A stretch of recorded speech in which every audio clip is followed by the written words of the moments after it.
Gaano nga ba kalakas ang absolute being sa mundo ng solo leveling? Sila lang naman ang pinakamapanganib na nilalang na mas makapangyarihan pa sa mga rulers at monarch. Subalit, sa kabila ng kanyang maladyos na kapangyarihan, paano naging posible ang pagpatay ng mga rulers sa isang supreme being na pinakamakapangyarihan sa lahat? Ngunit sino nga ba ang mga absolute being? Ang mga absolute being o Itarim na kilala rin bilang outer gods ay isang lahi ng makapangyarihang Diyos na may pananagutan sa paglikha ng buong sansinukob. Sila ang tunay na mga tagapaglikha ng realidad at itinuturing na pinakamalakas na nilalang sa buong solo leveling Ragnarok. Subalit, sa kabila ng kanilang pagiging Diyos, sila rin ang pinakamapanganib na banta sa lahat ng nilalang. Mula pa sa simula ng panahon, umiiral na ang Itarim. Ginamit nila ang kanilang kapangyarihan upang lumikha ng napakaraming mundo na bawat mundo ay puno ng mga nilalang na kanilang binibigyan ng buhay. Sa una, ang kanilang layunin ay simpleng paglikha lamang, pagsilang ng mga bagong nilalang na magpapakita sa kanila ng debosyon bilang mga Diyos. Ngunit habang lumilipas ang panahon, nagsimula silang mainip. Ang paulit-ulit na paglikha ng bagong mundo at nilalang ay naging isang nakakabagot na gawain para sa kanila. Kaya naman, nagbago ang kanilang pananaw. Hindi lamang sila lumikha ng mga buhay na puno ng pagsamba at katahimikan, kundi pati na rin ang digmaan at kaguluhan. Ang walang katapusang laban ng kanilang mga nilikha ay nagsisilbing aliw para sa mga Itarim. Minamasdan nila ang pagdanak ng dugo, ang pagkawasak ng mga kaharian at ito ang nagsisilbing bagong libangan nila. Para sa kanila, ang gyera ay isang larong walang katapusan, isang palabas na patuloy nilang pinapanood habang sila'y nakaupo sa kanilang mga trono sa labas ng sansinukob. Sa paglipas ng panahon, isang hindi inaasahang pangyayari ang yumanig sa kanilang lahi, isang absolute being na napatay ng sarili nitong mga nilikha, isang bagay na hindi pa kailanman nangyari sa kanilang lahi. Nang mabalitaan ito ng mga Itarim, agad nilang ibinaling ang kanilang pansin sa mundong iniwan ng namatay nilang kasamahan. Isang mundo na ngayon wala ng pinuno at punong-puno ng napakalakas na mana. Hindi sila nakaramdam ng lungkot o galit sa pagkamatay ng kanilang kauri, sapagkat ang mga Itarim ay walang tunay na pagkakaisa. Sa halip, nakita nila ito bilang isang pagkakataon upang angkinin ang mundo para sa kanilang sarili. Ngayon, bakit pinatay ng 7 sa 8 rulers ang absolute being? Mayroong 3 pangunahing dahilan kung bakit naghimagsik ang mga rulers laban sa kanilang tagapaglikha. Una, pagkamuhi sa walang katapusang digmaan. Ang absolute being ang lumikha ng eternal war sa pagitan ng rulers at monarch. Para sa kanya, ang digmaan ay isang laro, isang libangan. Ngunit para sa kanyang nilikha, ito ay walang katapusang pagdurusa. Lahat ng ginawa nila ay para lang sa kasiyahan ng isang Diyos na walang pakialam sa kanilang paghihirap. Dahil dito, unti-unting napuno ng galit ang mga rulers. Hindi nila matanggap na walang saysay ang kanilang pag-iiral maliban sa pagsunod sa kagustuhan ng kanilang tagapaglikha. Pangalawa, pagnanais ng tunay na kalayaan. Kahit gaano pa sila kalakas, hindi sila kailanman naging tunay na malaya. Sa paningin ng absolute being, ang kanilang layunin ay sundin lamang ang kanyang mga utos. Ngunit ang isang nilalang na may sariling kaisipan ay likas na naghahanap ng kalayaan. Napagtanto ng mga rulers na hindi sila dapat manatiling alipin sa isang Diyos. Kung nais nilang mabuhay para sa sarili nilang mga layunin, kailangan nilang gawin ang hindi pa nagagawa. Ito nga ay ang patayin ng kanilang tagapaglikha.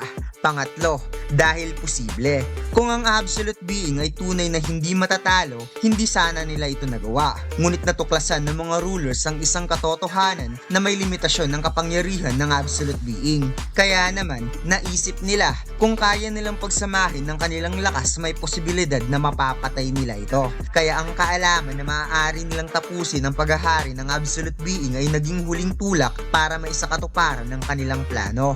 Eto na mga lods, ang pinakamaangas na wanted poster ni Luffy, ang 3 billion bounty, Sun God Nika. Bagong design natin to mga lods, ang design na sobrang simple subalit napakaangas.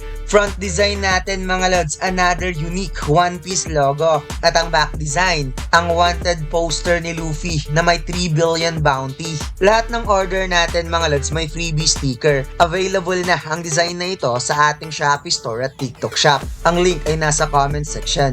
Ngayon, paano naging posible ang pagpatay ng isang makapangyarihang Diyos? Mayroong 5 rason kung bakit nagawa pa ring patayin ng mga rulers ang Itarim kahit ito ang pinakamakapangyarihan sa mundo. Una, hindi siya walang hangganang makapangyarihan. Bagamat ang Itarim ay tila mga omnipotent gods, hindi ibig sabihin na sila ay hindi maaaring mapatay. Sa loob ng kanilang sariling mga universe, sila ang pinakamataas na nilalang. Ngunit hindi sila absolute being sa literal na kahulugan. Sila ay may mga limitasyon pa rin. Hindi sila all-knowing o omniscient. Hindi agad nalaman ng absolute being na siya ay pinagtataksilan. Hindi rin sila all-powerful sa antas na kaya nilang maging immortal laban sa lahat ng panganib. Kung kaya nilang maging tunay na walang kamatayan, hindi sana maging posible ang pagpatay sa absolute being. Pangalawa, hindi niya inasahan ang pagtataksil sa kanyang sariling mga nilikha. Ang absolute being ay isang Diyos na lumikha ng mga rulers at monarchs. Kaya maaaring hindi niya kailanman inakala na ang sarili niyang mga nilikha ang magiging dahilan ng kanyang pagbagsak. Hindi siya naghanda sa isang sabayang atake mula sa mga rulers. Sa madaling salita, hindi siya nag-ingat dahil sa naniwala siyang tapat sa kanya ang mga rulers. Pero hindi niya nakita ang kanilang lumalalim na hinanakit at pagkamuhi sa walang katapusang digmaan na kanyang nilikha. Pangatlo, pinagkaisahan siya ng 7 sa 8 rulers. Kung ang absolute being ay lumaban sa isa o dalawa lang sa mga rulers, maaaring hindi siya natalo. Pero dito siya naipit.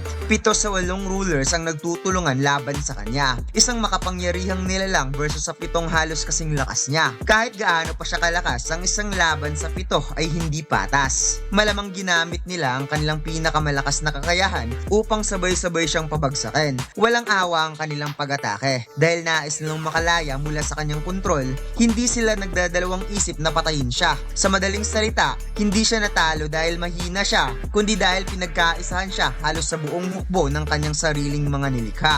Pangapat, hindi siya nakipaglaban ng todo. Isa pang posibilidad ay hindi niya ginamit ang buong lakas niya upang ipagtanggol ng sarili. Bakit? Dahil hindi niya inakalang mangyayari ito. At maaaring ayaw niyang ubusin ng lakas niya laban sa kanyang sariling mga nilikha. O baka inisip niya na kahit patayin siya, mananatili pa rin siyang makapangyarihan sa ibang paraan. Tulad kung paano patuloy na kinontrol ng ibang Itarim ang mga universe kahit hindi sila personal na naroon. Maaari ring naging kampante siya at hindi nag-effort para ipagtanggol ang sarili, sa paniniwalang hindi siya kayang patayin. Kung nagamit niya ang buong kapangyarihan niya, posibleng magkakaroon ng ibang kwento. Pang-5, sadyang hindi siya kasing lakas ng ibang Itarim. Mahalagang tandaan na ang absolute being ay isa sa mga Itarim, kaya posibleng hindi siya ang pinakamakapangyarihan. Ang mga Itarim ay isang buong lahi ng mga makapangyarihang mga Diyos. Hindi lang siya mag-isa. Baka siya lang ang Itarim na nagkaroon ng sariling universe at naglaro sa mundo ni Jinwoo. Pero hindi ibig sabihin na siya ang pinakamalakas sa kanilang lahi. Dahil dito, posibleng hindi siya kasing taas na inakala natin ang antas ng kapangyarihan ng absolute being. Kaya nagawa siyang patayin ng mga rulers. Sa huli, ang absolute being ay hindi isang tunay na omnipotent being. Mayroon siyang limitasyon at ang kanyang pagiging kampante at kawalan ng paghahanda ang nagbigay ng pagkakataon sa kanyang sariling mga nilikha upang pagtaksilan siya at tapusin ng kanyang paghahari. At dito lang nagtatapos ang ating kwento mga lods. Huwag mo sanang kalimutang mag-like, comment at mag-subscribe sa ating YouTube channel at mag-follow sa ating Facebook page. Salamat!